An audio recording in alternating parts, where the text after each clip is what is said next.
Hi guys! Magandang araw sa ating lahat at ito po ang Gamidigs Vlog.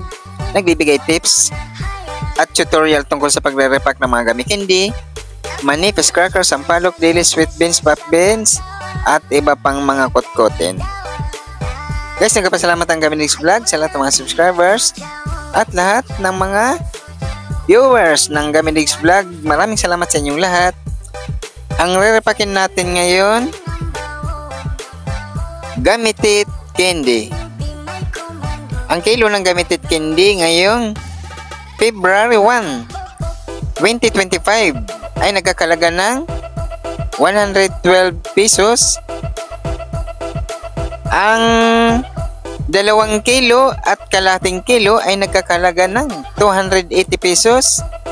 Presyong Divisoria, Manila.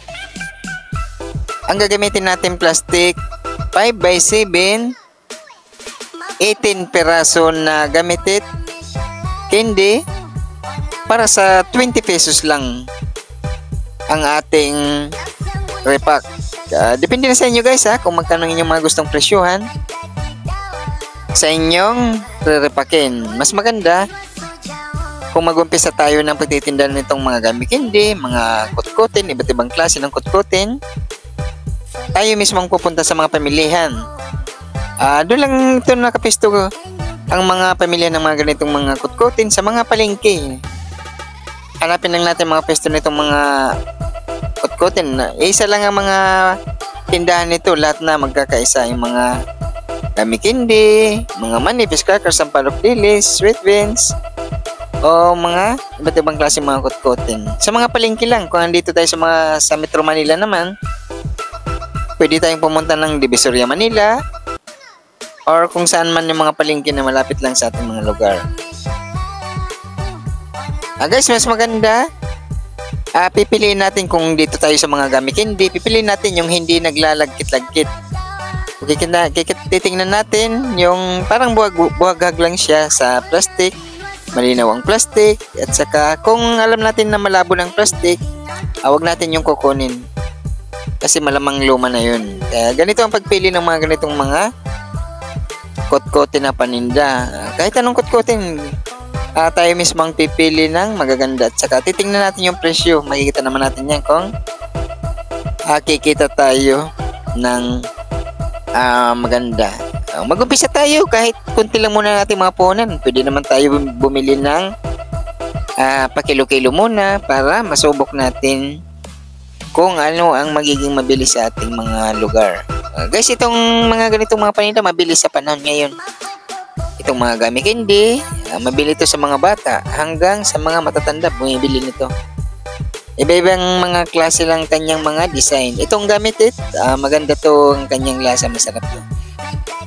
At bago naman natin ito hit seller o i-sell, bibilangin muna natin kung magkano ating puhunan at saka kung magkano ang ating gustong tubuo. Tayo nang mag-adjust ng presyo niya. Pero itong sa aking ginagawa, mga guys, dito sa ating channel, 5 peso at saka 20 pesos lang ang ating mga presyuhan. Malaki na rin ang tubo sa mga ganitong presyon.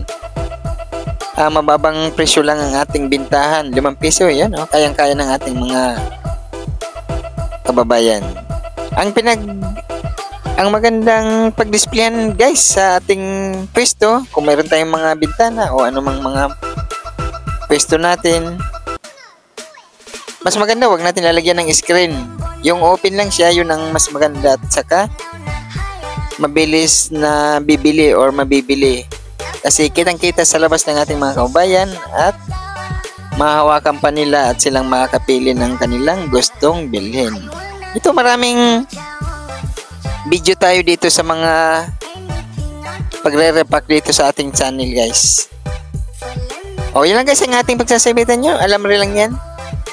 Yan, ganun lang ang kadali gawin itong ating mga gummy candy, kung paano i-repack. Ganyan lang ka simple itong ating pagsasabitan. Alam rin lang yan. Mabibili lang to sa mga tindahan. Yan ganun lang ka dali gawin guys yung ating pagre-repack ng Gamitit candy. O pwede nyo rin gawin, ganyan ang ginagawa ko. Guys, nagpapasalamat ang Gamidigs Vlog sa lahat ng mga subscribers at lahat ng mga nanonood sa mga video ng Gamidigs Vlog. Thank you guys. Kung magustuhan nyo magganitong klaseng video, please subscribe para lumago itong ating channel at gawin nyo rin para lahat tayo ay kumita. Thank you guys!